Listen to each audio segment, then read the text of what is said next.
Howdy folks, good late morning. It is Sunday, September 5th, 2021. I'm once again over at the Sleeping Turtles Preserve near Venice, Florida. So, right now, for the moment, let's just do some vibing with some lovely nature. But as I've said before, this is by far one of my favorite preserves in Sarasota County to explore. But I noticed as I was walking along the trail here, there was a particular plant that I wanted to point out to you guys. So, without further ado, let's get into it, shall we? So yeah, as I was walking by, I stumbled upon this little perennial shrub that is actually native to Florida with these yellow flowers.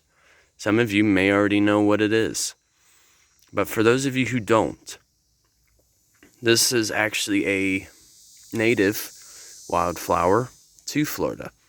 It's called the St. Andrew's cross.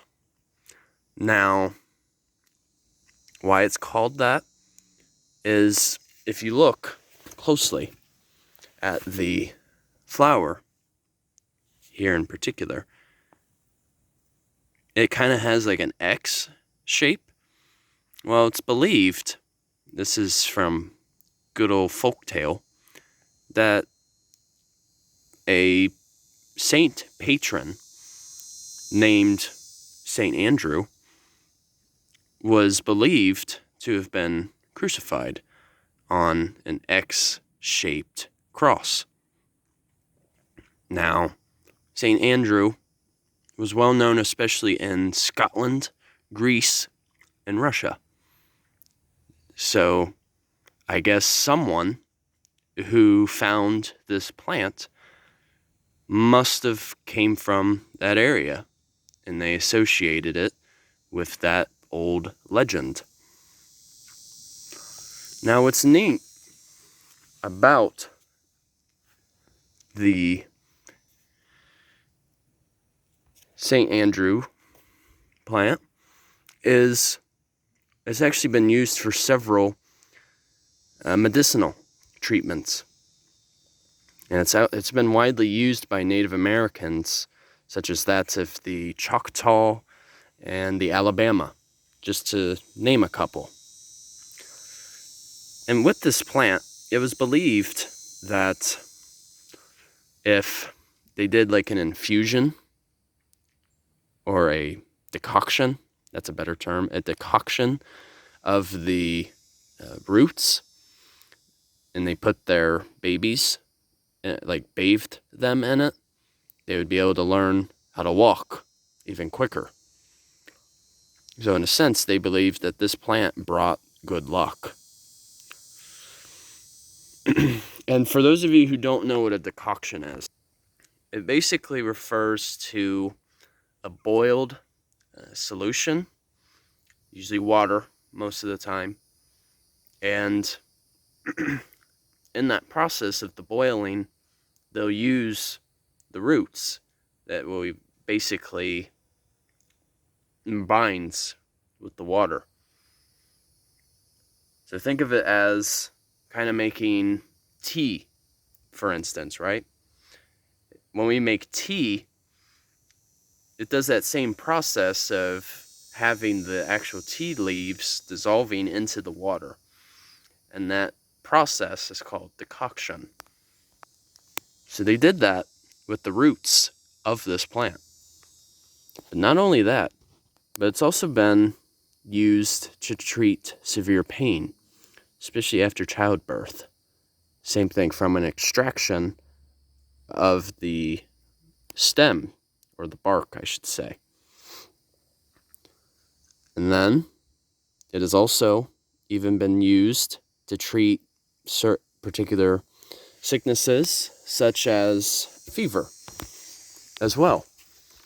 So that's just to name a couple of things that the plant has been used for. So in a sense, it's actually a very useful plant. But yeah, this is the St. Andrew's cross.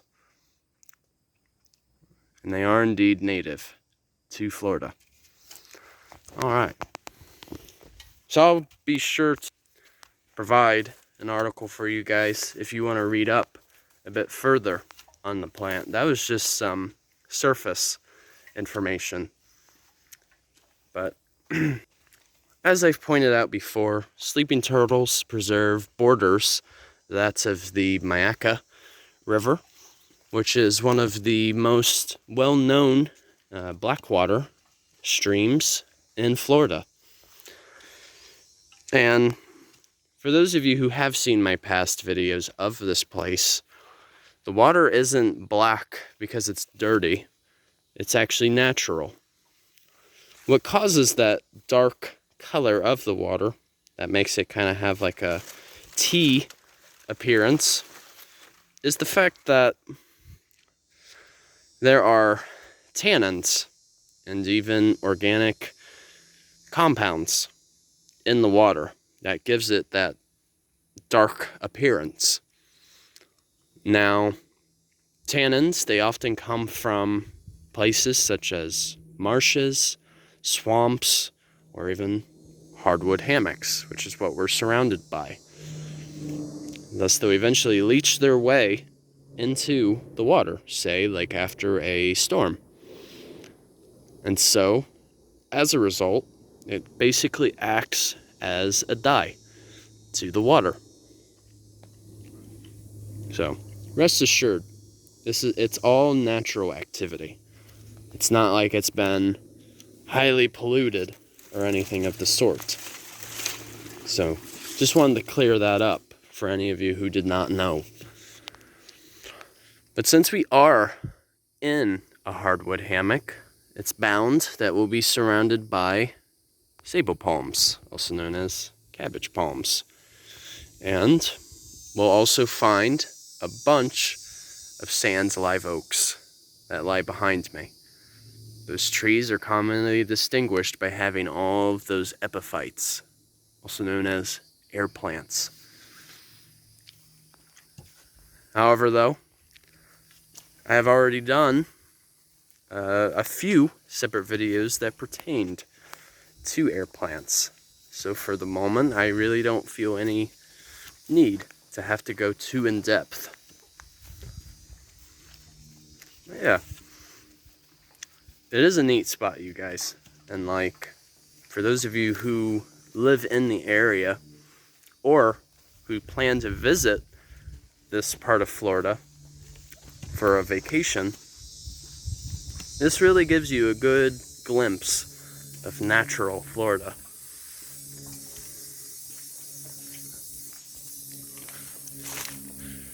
Yeah, it's a little wet right now.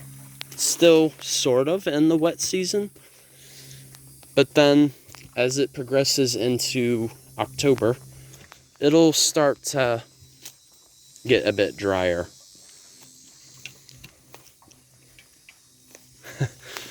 I wanted to show you guys this one last little feature right here. Yeah, like that is Sand's live oak right here. They're well known to have those lichens. Yeah, so this is, another Sand's live oak. And I've seen it happen before. People will climb up the tree, and you can see that it has ropes on it. And people will generally jump or swing. Me personally, I haven't done it before, just because I don't know. I guess I just really choose not to. But yeah. I hope you guys really vibed. It's so peaceful out here. So alright, you guys, hope you enjoyed this little video here. Hope you learned something of value in the video, especially when it comes to our water and talking about the St. Andrew's cross. That was a plant that I hadn't done a video on yet, so I thought might as well point it out, right? So alright, you guys, Hope you enjoy your Sunday. And once again, Journey on a Journey is outwards. Take care, folks. See ya.